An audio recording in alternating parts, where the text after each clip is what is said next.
Hola et bienvenue dans cette vidéo. Vous l'avez vu par le titre, ça va être un 3 marqueurs challenge. Yay! Je sais que la plupart des gens qui font le 3 marqueurs challenge, ils choisissent les couleurs et ensuite ils font les personnages. Et il y en a d'autres qui font des dessins. Ils font le personnage et ensuite ils vont colorier avec les 3 couleurs qu'ils ont pigées.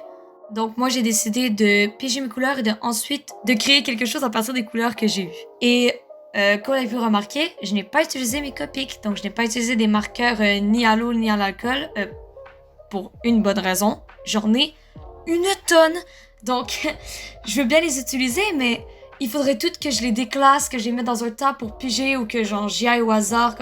Bref, c'est flemme, grosse flemme. Alors j'ai pris mes marqueurs acryliques, la liste des marqueurs que j'ai utilisés va s'afficher là. Mais ouais, j'ai décidé de prendre les marqueurs acryliques parce que j'en ai beaucoup moins et du coup c'était plus facile pour moi. Donc je vais quand même expliquer le défi pour les gens qui ne savent pas c'est quoi. Grosso merdo, vous prenez 3 crayons au hasard, c'est très important que ça soit pigé au hasard, et vous dessinez avec les 3 crayons. Donc voilà, c'est aussi simple que ça. Alors le premier dessin, oh là là. Tout d'abord pour la couleur. Je sais pas si ça se voit parce que c'est quand même en speed pen, les vidéos sont en x8 comme d'habitude. J'ai prié parce que c'est pas parce que j'aimais pas les 2 premières couleurs, je les aime beaucoup, j'avais pas peur, je me suis dit peu importe quelle va être la 3e couleur, ça devrait être pas pire. C'est vraiment parce qu'ils étaient en 4 mm et genre les gens c'est vraiment gros 4 mm. Les détails, c'est 0 puis une barre. J'aurais jamais été capable de faire quoi que ce soit. Alors j'ai prié en me disant, s'il vous plaît, je veux avoir une pointe fine. Au minimum, juste une. Parce que si j'avais un autre 4 mm, j'allais tout casser là. Non, mais finalement, j'ai quand même eu mon 0.7, donc une pointe fine. C'était exquis. J'avais une palette de couleurs de toute beauté. Et donc, va savoir pourquoi. J'ai décidé de faire un pilote de course. J'ai quand même bien aimé faire la pose. C'est pas le genre de pose que je dessine souvent, mais à chaque fois que je la dessine, je suis genre, oh, c'est beau. Bref, donc voilà. Donc là, c'est le moment où que je pète les plombs et que je me vide de toutes mes émotions dans cette vidéo. Premièrement, je ne veux pas sacrer le tabarnouche de crayon bleu. Oh, bavé sa mère partout, genre, j'ai décidé tu sais, pour ces crayons-là, il faut les shaker, il faut peser sur la pointe pour que l'encre coule. Bref, j'ai décidé de peser sur la pointe directement sur mon personnage, et ça l'a... Écoute, il a vomi ses tripes. Le crayon s'est vidé sur mon dessin, j'étais comme... et encore là, sur le scan, ça paraîtra pas tant, mais... encore aujourd'hui, quand je regarde, tu vois la bosse, genre, de la peinture, c'est débile, c'est débile. C'est vraiment, je pensais pas avoir de la difficulté avec les marqueurs 4 mm comme à ce point. Je savais que ça allait être compliqué, mais à ce point, j'étais genre, regret d'avoir acheté ces marqueurs. J'aurais jamais dû. Et j'aimerais ouvrir une parenthèse pour les gens qui se demandent c'est quoi le crayon blanc à la fin. C'est le classique Jelly Roll par Sakura. Donc, et par le fait même, je sais pas si c'est de la triche parce qu'il y a du blanc dans mon dessin, genre.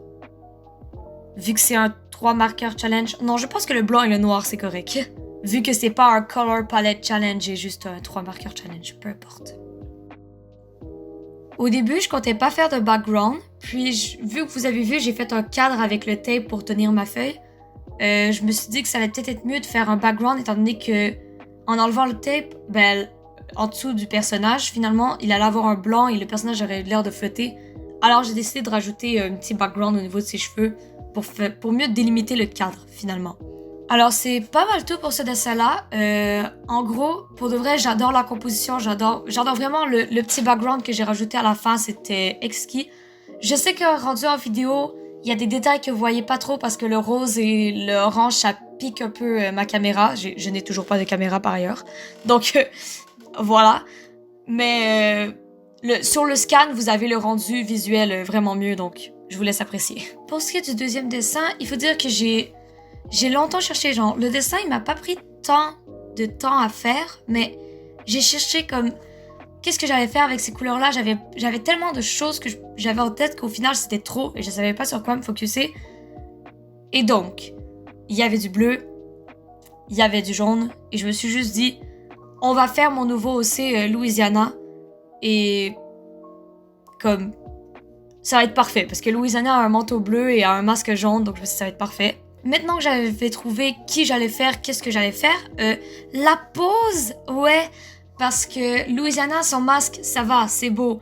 Mais j'aime bien le faire comme quand il y a le masque relevé ou un peu importe. Alors j'essayais de trouver la pose sans faire une pose que j'avais déjà fait. Finalement, j'ai fait son masque de côté et je sais pas pourquoi je lui ai pas fait de corde qui tient le masque et je lui ai pas fait sa main qui tient le masque, alors son masque flotte sur le côté de sa tête. Bref, je suis débile. J'aimerais ouvrir une parenthèse rapide. Comme vous pouvez voir dans le speed pen, j'ai été retoucher le premier dessin. C'est pas vraiment des retouches à vrai dire, c'est juste j'ai effacé les lignes de sketch que j'avais oublié d'effacer parce que j'ai constaté que j'effaçais celui de ce dessin-là, donc j'ai retouché mon autre dessin pour effacer les sketchs, c'est tout, no panique. Et donc, c'est le moment que je me plains. Autant les grosses pointes sont chiantes, autant les mini-pointes, elles sont chiantes aussi. Genre, c'est tellement petit que tu peux pas colorier plat parce que ça fait des lignes, ça trace, bref, et j'aime pas qu'on voit les lignes. Mais bon. Donc au final, je sais pas si ça paraît, mais j'ai galéré avec le beige pour cette raison, genre. Ces crayons de cette marque-là, je les aime bien, mais pas plus qu'il faut. Comme, je les aime bien parce que tu les achètes, il y a déjà une deuxième pointe si jamais la première pointe casse, ce qui m'est jamais arrivé jusqu'à date avec mes autres crayons, mais bon, on sait jamais. Mais ils grattent le papier, et là, je sais pas si c'est parce que j'avais un mauvais papier, ou c'est ce crayon-là qui est juste chiant, mais il arrachait le papier, bref, c'était très frustrant. Donc, au final, j'aime beaucoup la composition de ce dessin-là. En fait, c'est entre les deux, c'est celle que je préfère, mais globalement, le premier dessin, il est vraiment beau. Comme le premier dessin, j'aime beaucoup les couleurs aussi, donc voilà. Donc sur ce, je vous laisse. Au revoir.